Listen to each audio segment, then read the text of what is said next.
आवडी चॅनेलवरून सर्वांना नमस्कार।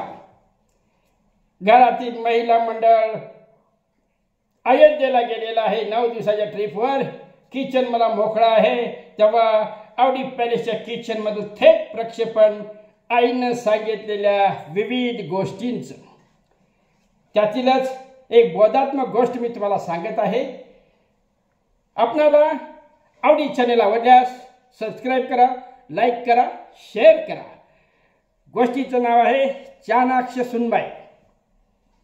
एका श्रीमंताच्या घरामध्ये एक नववधू नुकतंच लग्न करून आलेली असती। त्या श्रीमंताच्या घरामध्ये काहीही कमी नसतं। नोकर चाकर वगैरे सगळ्या गोष्टी तिथल्या तिथं असतात। या सुनबाईला रोजच्या रोज सकाळी दुपारी संध्याकाळी गरमागरम जेवण खायला घातलं जातं। शेजार पाजारच्या जरा स्त्रिया येऊन पाहून गेल्यानंतर तिची बी जरा ओळख झाली। मग ती सासूबाईंना विचारून शेजाऱ्यांच्याकडे बसायला जात असे। शेजारच्या बायका गप्पा मारत मारत म्हणायच्या, सुनबाई जेवला का? मग ती म्हणणार, अहो कशाचं जेवते, खाल्लं शिळ पाक। असं प्रत्येकाच्या शेजारणीला ती सांगायची, जेवून जायची, गरमागरम सांगायची, खाल्लं शिळ पाक। शेवटी शेजारणीनं तिच्या सासूला सांगितलं, बाई ग तुझी सासू तुझी सुनबाई अशानंच तुझ्या घराची आबरू इज्जत बाहेर काढायला लागलेली आहे। गरम गरम खाल्लं तरी सांगतीस खाल्लं शिळ पाक। मग एक दिवस सासूनं आणि घरच्या लोकांनी तिची खात्री करून घेतली। तिला गरमागरम वाफा येणारं जेवण तिला खायला घातलं। तिनं देखील हा हू खाऊन टाक। पुन्हा थोड्या वेळाने शेजाऱ्यांच्याकडे गेले। शेजारणीने विचारलं, सुनबाई जेवलीस का? हो खाल्लं शिळ पाक। पुन्हा त्या शेजारणीनं सासूला सांगितलं। सासूनं घरच्या लोकांनी सगळ्यांनी विचार केला की अशा नसं हिला इतकं गरमागरम चांगलं जेवण वाढून देखील ती आपली घराची आबरू बाहेर घालवती, हिला इथं ठेवण्यात काय अर्थ नाही। ती सासऱ्याला सांगती तिला तिच्या माहेरी पोचवून या। ठीक आहे, विचाराप्रमाणे सासरा त्या सुनबाईला घेऊन निघाला। गावातून जात असतानाच त्या दोघांच्या समोरून एक प्रेतयात्रा येते। ती त्या ठिकाणी प्रेतयात्रा थांबवती आणि सासरेबाबांना म्हणती, मामांजी हे प्रेत जिवंत आहे। आता सगळ्या लोकांनी आश्चर्य केलं, प्रेतयात्रा आहे, लोक निघाल्यात रडत खडत आणि ही कशी काय जिवंत आहे म्हणती। मग शेवटी म्हणती, बघा उतरा खाली प्रेत। ते प्रेत खाली उतरवलं जातं तर तो मनुष्य जिवंत असतो। मग शेवटी सासरेबाबा असू दे बाई चला, लोक आनंदाने पुन्हा घरी गेली। आणि शेवटी तिच्या माहेरी जायच्या रस्त्यावर एक नदी असती आणि त्या नदीतून जात असताना ती सांगत असती, मामांजी ह्या नदीचं पाणी बेचव आहे, ह्याला चव अजिबात नाही। ही पाणीही पिली नाही, काही केलं नाही, सासऱ्यानं सांगायला ह्या नदीचं पाणी बेचव आहे। मग सासऱ्याच्या काही लक्षात येईना। आता म्हटलं कुठेही ज्यांना हाताला लागाही नाही ही प्रश्न विचारायला लागल्या, कुठं मला तरी उत्तर येतात। बाई गोड बोलून तिनं तिच्या घरी आणून सोडलं।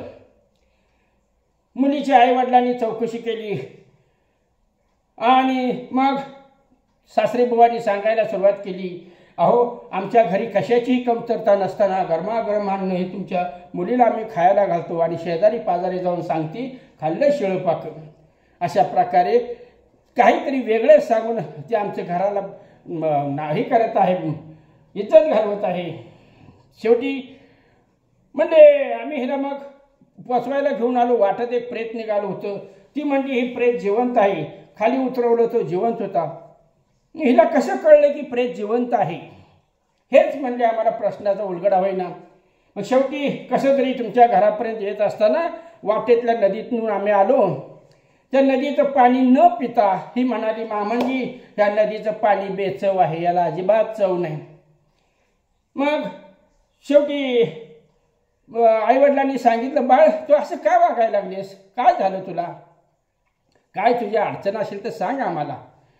मग लेके त्या नवीन नववधूनं आपल्या सासरेबाबांना सांगायला सुरुवात केली, मामांजी मला तुमच्या घरामध्ये काडीचंही काम नाही, कुठल्या प्रकारचंही मला कष्ट देत नाही, कुठल्याही प्रकारची मला मेहनत करावं लागत नाही।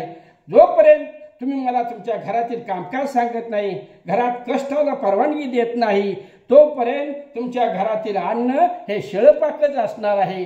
माझ्या कष्टाचं अन्न तुम्हाला खायला घातलं, नंतर ते अन्न मी गरम गरम म्हणेन. सासरेबाबांना पटलं की ही कष्टाळू मुलगी आहे, हिला कष्ट दिलं पाहिजे, हिच्या मर्जीप्रमाणे हिला कामकाज दिलं तर ते चांगले असणार आहे. सासरेबाबांना पटलं. बरं बाळ, तुला कसं कळलं ते प्रेत जिवंत आहे? अहो मामनजी, प्रेताच्या पुढं शितोंडी धरली जाते. त्या शितोंडीनं त्या प्रेताला अग्नी दिला जातो. जोपर्यंत तुम्ही प्रेताच्या पुढं शितोंडी धरत नाही तोपर्यंत ते प्रेत मेलेलं असलं तरी ते जिवंतच आहे. त्याला जिवंत तुम्ही दहन देत आहात असा त्याचा अर्थ होतो. तेव्हापासून मग ती प्रेताच्या पुढं शितोंडी धरण्याची पद्धत अंमलात आली. यानंतर मग त्या सासरेबाबांनी विचारलं, बाळ, त्या नदीचं पाणी न पिता तू कशी काय म्हटलीस पाणी बेचवाय चव नाही काय नाही? अहो मामनजी, तुम्ही त्या नदीचं पाणी पिला का हो? मला तर पाणी ते प्यायला दिलं का हो तुम्ही? मग ते पाणी न पिता मग मी कसं सांगणार पाणी चवदार आहे वगैरे? मग ह्याचं अजून थोडं उलगडा करून सांग. अहो, आपण ज्या वेळेला बाहेरगावी जातो त्या बाहेर गावामध्ये जर ओळख पाळख असेल, त्या गावाची दुसऱ्या गावाची जर सोयरीक जोडली असेल तर त्या गावात गेल्यानंतर लोक तांब्यावर पाणी देतात, ते पाणी पितो, विचारपूस करतात. तसं रस्त्याने येताना आपली कोणी विचारपूस केली का हो मामनजी? कोणी पाणी आपल्याला दिलं का? म्हणून विचारपूस व्हावी, थोडी विश्रांती मिळावी, गप्पा टप्पा बाहेरच्या लोकांशी मारता याव्यात, यासाठी सोयरीक प्रत्येक गावात आपण केली पाहिजे. तेव्हापासून त्या मुलांची लग्न वगैरे बाहेरगावच्या मुलीशी होऊ लागली. त्यामुळं येणं जाणं वाढलं, प्रेम वाढलं. अशा प्रकारे त्या पाण्याची तिनं विश्लेषण करून सांगितलं. मग सगळ्यांना आनंद झाला. सासरेबाबांनी सुनबाईची पाठ थोपटली. बस सुनबाई, तुझं आम्हाला हे विचार पटले. ते तिला घेऊन आले, घरी सगळ्यांना समजावून सांगितलं. मग दुसऱ्या दिवसापासून तिला त्या किचनमध्ये परवानगी मिळाली, स्वयंपाक पाणी करू लागली, खायला लागली, खाऊ घालायला लागली. आणि अशा प्रकारे सगळीजण त्या चाणाक्ष सुनेबरोबर गुण्या गोविंदानं राहू लागली. अशा प्रकारे ह्या चाणाक्ष सुनेने दिलेली ही उत्तरं आहेत. आपणास या अनेक गोष्टी तुम्हाला वारंवार सांगितल्या जातील. आमचं महिला मंडळ गावी गेलेलं आहे, त्यामुळं एक जुन्याचा एक विचार सांगतो तुम्हाला जनावरांच्या बाबतीतला. जनावरांना गवताच्या कुरणामध्ये सोडलं तर जनावरं कशी गप्पा गप्पा गप्पा गप्पा खातात आणि शांत वेळेमध्ये गोठ्यामध्ये कशी रवंत करतात, तसं हा आवडी चॅनेलचा सर्वा महिला वर्ग मला ह्या किचनमध्ये येऊन देत नाही. म्हणून आता महिला वर्ग नसल्यामुळं मी रोज भर माझ्या आठवणीतील गोष्टी, वाचनातील गोष्टी तुम्हाला सांगण्याचा प्रयत्न करत आहे. तुम्ही काय बोध घ्यायचा तो घ्या, काय चुकलं असल्यास मला माफ करा. जय हिंद, जय महाराष्ट्र.